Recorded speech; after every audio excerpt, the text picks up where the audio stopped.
দর্শক, এ বিষয়ে আরো বিস্তারিত জানাতে কুয়ালালামপুর থেকে এই মুহূর্তে সরাসরি যুক্ত হচ্ছেন আমাদের সহকর্মী মুস্তাক আহমেদ রয়েল। রয়েল, আপনাকে স্বাগত জানাচ্ছি। রয়েল, উপদেষ্টা আসিফ নজরুলের মালয়েশিয়া সফরে আর কি কর্মসূচি রয়েছে, সেই সাথে শ্রমবাজার খুলতে আর কোনো ধরনের জটিলতা আছে কিনা, কতটুকু জানতে পেরেছেন? জি, আমাদের সম্মানিত সম্মানিত উপদেষ্টা আসিফ নজরুল সাহেব গত 13 তারিখ রাতে মালয়েশিয়ায় এসে পৌঁছান। এরপরে 14 তারিখ কাল এবং আজকে কয়েক দফা এখানকার স্বরাষ্ট্রমন্ত্রী এবং মানব সম্পদ মন্ত্রীর সাথে মিটিং হয়েছে, বাংলাদেশ হাই কমিশনের সাথে মিটিং হয়েছে।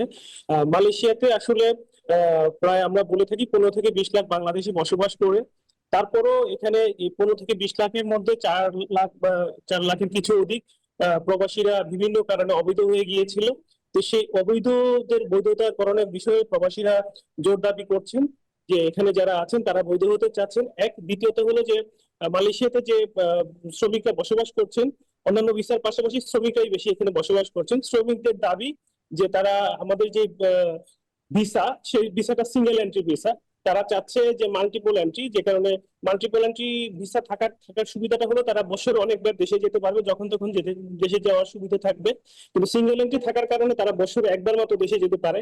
তো প্রবাসীদের দাবি যে তারা মাল্টিপল এন্ট্রি বান্ডেল থাকলে প্রতি সেনমানিতে টাকা বাঁচবে।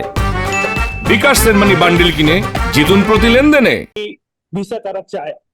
এক দ্বিতীয়ত হলো যে এখানে যে বাংলাদেশ থেকে শ্রমিক আনার যে বিষয়টা রয়েছে, সেই বিষয়টার বিষয়ে মালয়েশিয়ান বিভিন্ন কোম্পানি সবসময় বাংলাদেশি ওয়ার্কার, বাংলাদেশি শ্রমিকদের পছন্দ করে। বাংলাদেশি শ্রমিকরা কর্মঠ এবং কাজের ব্যাপারে তারা খুব সিনসিয়ার থাকেন।